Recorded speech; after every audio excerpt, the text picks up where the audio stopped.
Shalom Bapak Ibu yang terkasih dalam nama Tuhan Yesus Kristus. Pagi ini kita akan mendengarkan kebenaran firman Tuhan. Kita berdoa terlebih dahulu. Bapak, kami bersyukur untuk pagi hari ini kami boleh ada sebagaimana kami ada ya Bapak. Sebentar kami akan mendengarkan kebenaran firman-Mu. Biarlah kiranya Tuhan yang terus mengurapi dan memberkati kami, memberikan hikmat bagi kami ya Bapak, agar apapun yang kami dengar boleh berbuah di dalam hati kami dan kami boleh melaksanakannya di dalam kehidupan kami. Bahkan juga hamba-Mu yang memberitakan kebenaran firman-Mu, Engkau yang menolong dan memberkati. Terpujilah nama-Mu Bapa. Waktu ini kami serahkan ke dalam tangan Tuhan. Hanya di dalam nama Yesus kami berdoa dan mengucap syukur. Amin. Bapak, Ibu, dan Saudara yang terkasih dalam nama Tuhan Yesus, saat ini kita akan mendengarkan kebenaran firman Tuhan yang terambil dari Filipi 1 ayat 21. Sekali lagi, Filipi 1 ayat 21. Demikian firman Tuhan, saya akan membacakannya bagi kita semua. Karena bagiku hidup adalah Kristus dan mati adalah keuntungan. Sekali lagi, karena bagiku hidup adalah Kristus dan mati adalah keuntungan. Bapak, Ibu, dan Saudara yang terkasih dalam nama Tuhan Yesus Kristus, kita melihat ayat ini mungkin seringkali kita dengar ya, dan di ibadah-ibadah penghiburan seringkali ayat ini menjadi ayat favorit untuk diberitakan kepada mereka yang mau dikuatkan, seperti itu, mereka yang ditinggalkan oleh keluarganya. Tetapi Bapak, Ibu, dan Saudara yang terkasih dalam nama Tuhan Yesus, saat ini kita akan belajar dari kebenaran firman Tuhan ini, bagaimana Rasul Paulus boleh mengatakan perkataan yang begitu luar biasa ya. Di pagi hari ini kita akan saya akan mengangkat tema bagi kita, hidup hanya bagi Kristus. Sekali lagi, hidup hanya bagi Kristus. Kalau kita melihat tujuan kehidupan akan menentukan bagaimana seseorang melihat dan menjalani kehidupan tersebut. Jika seseorang menjadikan kemuliaan Kristus sebagai tujuan tertinggi dalam kehidupan, dia pasti akan merelakan segala sesuatu itu demi tujuan itu sendiri, baik kehidupan maupun kematiannya diarahkan kepada kemuliaan Kristus itu sendiri. Itulah yang diajarkan Rasul Paulus di dalam bagian ini, Bapak Ibu. Tetapi sayangnya ada banyak juga orang yang mengaku Kristen, dan bahkan banyak orang Kristen itu tidak mengadopsi tujuan hidup yang seperti ini. Mereka menggunakan Tuhan untuk memenuhi tujuan hidup mereka, malah bukan mereka yang hidup untuk Tuhan, tapi bagaimana mereka memanfaatkan Tuhan itu dalam kehidupan mereka. Nah, Bapak Ibu dan Saudara yang terkasih dalam nama Tuhan Yesus Kristus, jika kita perhatikan ayat tersebut, maka apa yang perlu kita pelajari di dalam perkataan Paulus ini? Tadi tema yang kita mau bahas itu adalah hidup hanya bagi Kristus.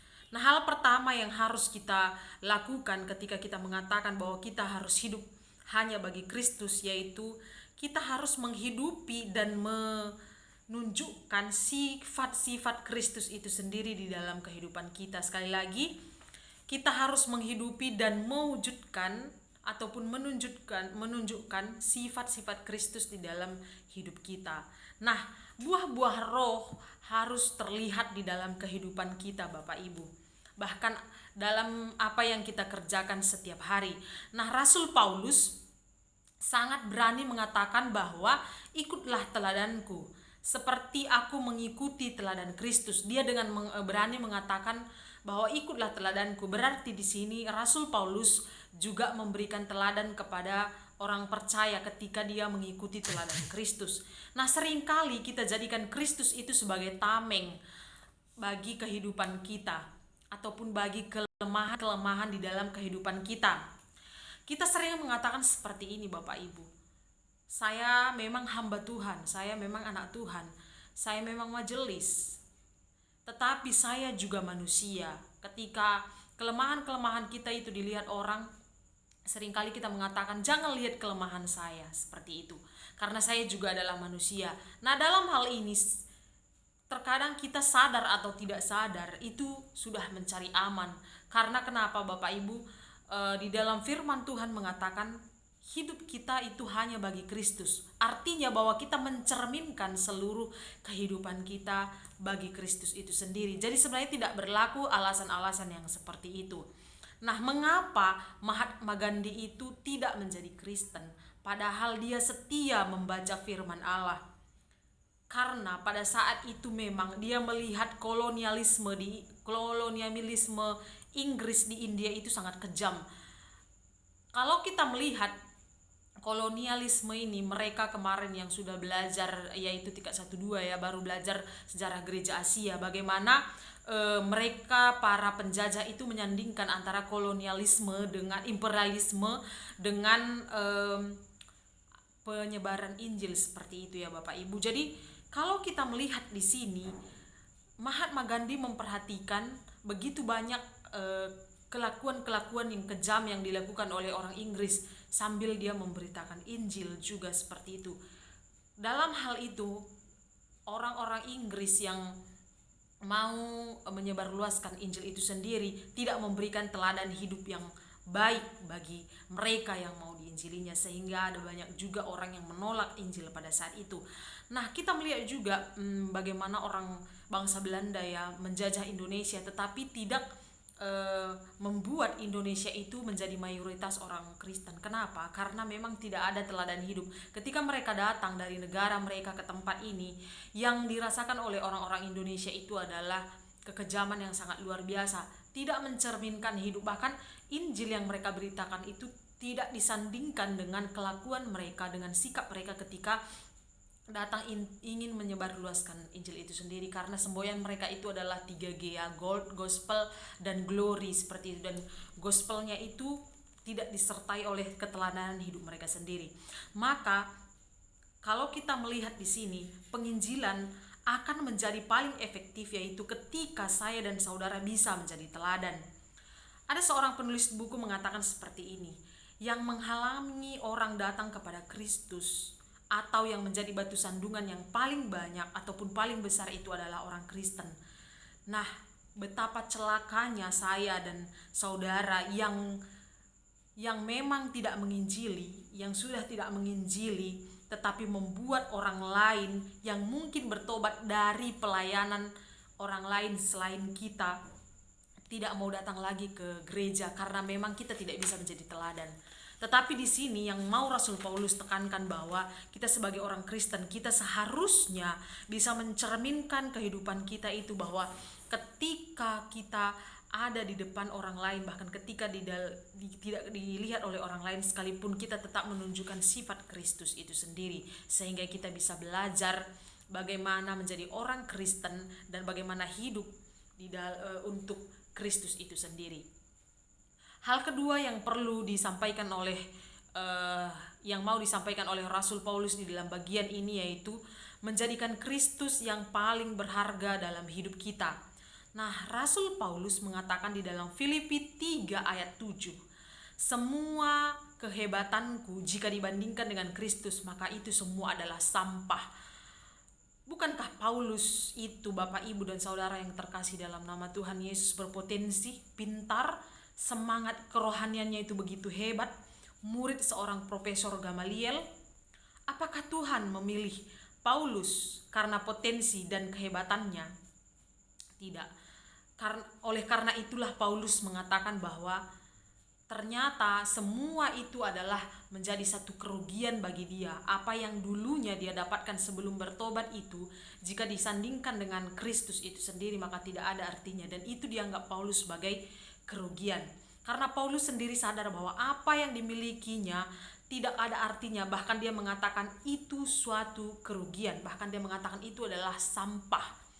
Nah, jika kita mengatakan bahwa semua yang aku punya sebelum bertobat akan kugunakan untuk pekerjaan Tuhan, maka di sini kita mengerti tujuan hidup kita, bahwa ketika kita bertobat, apa yang sudah pernah kita dapatkan sebelum kita bertobat itu, dari potensi diri kita, kemampuan kita, profesi kita, dan lain sebagainya, kita mengatakan itu akan kugunakan untuk kemuliaan Tuhan. Berarti kita mengerti tujuan hidup yang sebenarnya dan menghargai Yesus itu, dengan sangat berharga di dalam kehidupan kita, karena kita tahu bahwa semua yang kita lakukan untuk kemuliaannya. Tetapi jangan pernah mengatakan bahwa pekerjaan Tuhan tidak bisa jalan kalau tidak ada saya ataupun kalau tanpa saya. Nah, perkataan Paulus di dalam Filipi 3 ayat 7 mengatakan potensinya adalah kerugian. Apa artinya?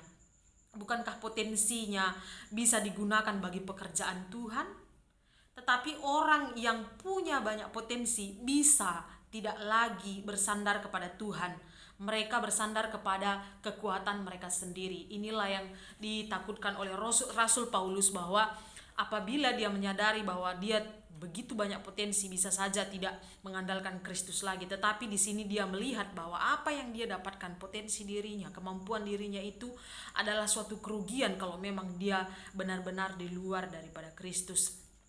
Itu sebabnya Paulus di dalam 1 Korintus 2 ayat 15 mengatakan, 1 Korintus 2 ayat 1 sampai 5 mengatakan, demikianlah pula ketika aku datang kepadamu saudara-saudara, aku tidak datang dengan kata-kata yang indah atau dengan hikmat untuk menyampaikan kesaksian Allah kepada kamu.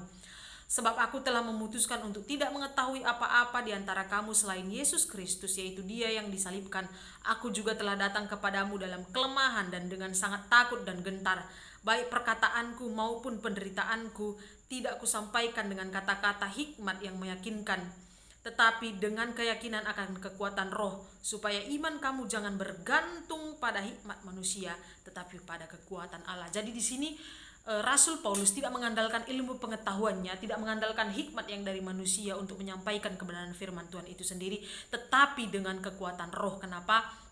Di sini diperlihatkan kepada kita bahwa bagaimana Paulus itu sangat menghargai Kristus itu sendiri. Bahkan dia menilai dirinya nol di hadapan Kristus, sehingga dia hanya mengandalkan kekuatan roh untuk memberitakan Injil kepada mereka yang mau diselamatkan oleh Injil.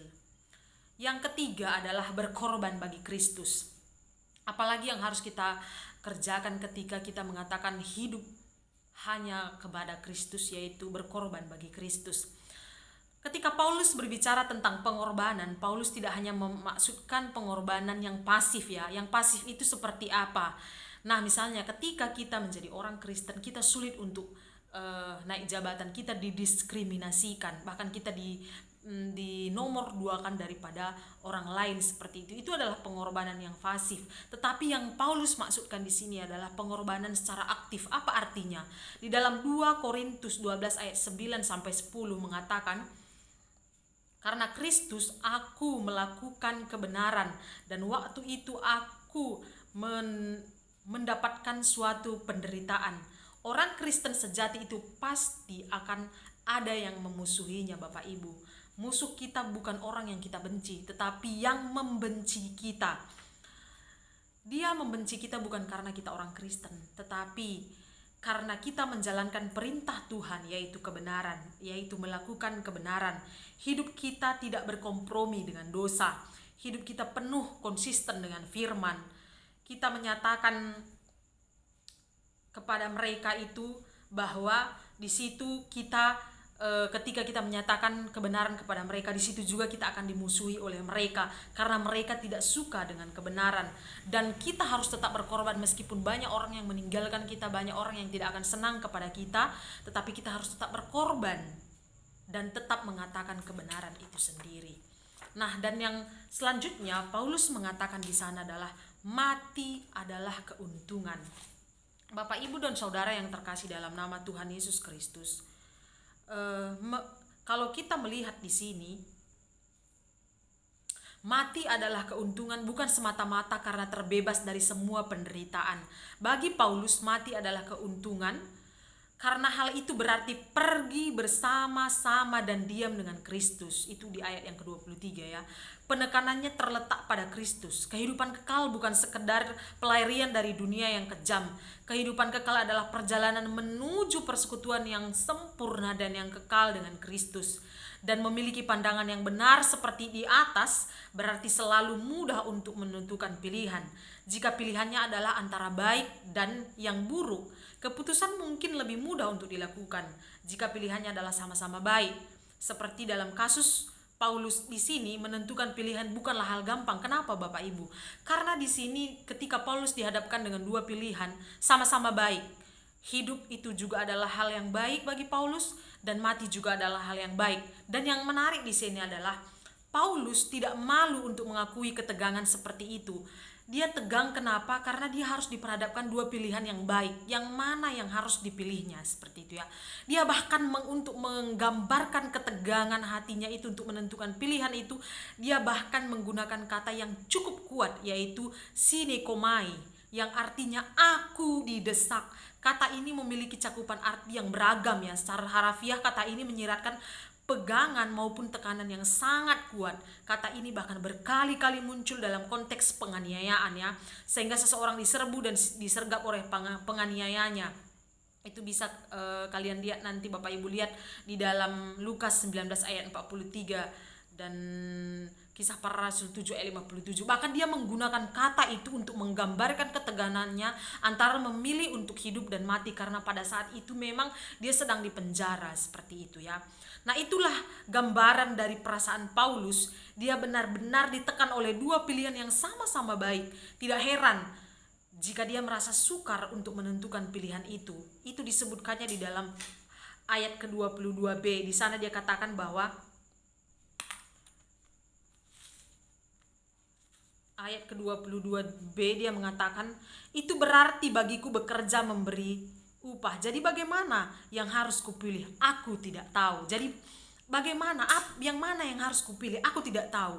Dalam hal ini pun dia tidak malu untuk mengakuinya. Hidup memang kadang diwarnai dengan pilihan-pilihan yang sangat sukar, Bapak Ibu. Jika Paulus egois, dia mungkin akan memilih kematian. Kenapa? Karena dia akan bersama-sama dengan Kristus di surga. Memang lebih baik daripada bersama-sama dengan orang-orang yang berdosa di dunia ini. Tetapi Paulus bukan hanya menyatakan bahwa kematian adalah keuntungan. Dia tidak segan-segan menandaskan bahwa kematian jauh lebih baik daripada kehidupan. Bagaimanapun pilihan di dalam kehidupan bukan hanya apa yang baik. Dalam banyak kasus kita juga perlu diperhadapkan dengan apa yang perlu. Itulah yang dialami oleh Paulus, Bapak Ibu. Kematian memang jauh lebih baik. Di dalam ayat ke-23 itu dia katakan, tetapi Paulus mengatakan kehidupan adalah yang lebih perlu. Itu ayat yang ke-24 ya. Itu pilihan yang tidak mudah. Di ayat ke-24 dia mengatakan bahwa tetapi lebih perlu untuk tinggal di dunia ini karena kamu. Karena memang dia memikirkan keselamatan orang lain, memikirkan juga orang-orang yang sudah dia layani dan lain sebagainya. Nah, anak-anak Tuhan, pilihan manapun yang diambil tetapi sama-sama mendatangkan kemuliaan Tuhan. Baik kehidupan maupun kematian, puji Tuhan. Yang manapun itu menguntungkan kepada kehidupan, kepada kita sendiri ya. Baik kehidupan maupun kematian merupakan kesempatan untuk memuliakan Kristus. Pastikan kehidupan kita selalu aktif memberikan buah bagi orang lain. Mati adalah keuntungan. Dan jika kita memilih hidup, ataupun jika Paulus memilih hidup, ataupun jika kita masih hidup sampai saat ini, biarlah hidup kita dipakai untuk memuliakan Kristus, dan hidup kita hanya bagi Kristus. Demikian firman Tuhan. Biarlah firman Tuhan saat ini boleh menguatkan kita, Bapak Ibu, sehingga kita boleh menjadi orang-orang yang benar-benar memiliki keberanian mengatakan, bukan hanya mengatakan tetapi melakukan, bagaimana kita menjadi orang Kristen yang hanya hidup bagi Kristus. Demikian firman Tuhan, kita berdoa. Bapa, kami bersyukur untuk pagi hari ini kami sudah membaca dan merenungkan kebenaran firman Tuhan. Tuhan Yesus, tema yang kami boleh pelajari pada hari ini adalah hidup hanya bagi Kristus. Banyak hal yang harus kami lakukan, tapi kami percaya ketika kami melakukannya hanya untuk Kristus, biarlah Tuhan ketika kami ada di dalam dunia ini, Tuhan, kami melakukan semua itu untuk Kristus dan hanya mencerminkan hidup kami itu sebagai orang Kristen ya Bapak, sehingga kami boleh menghasilkan buah dan menyenangkan hati-Mu. Terpuji dan termulialah nama-Mu Bapa, dalam nama Yesus kami berdoa dan mengucap syukur.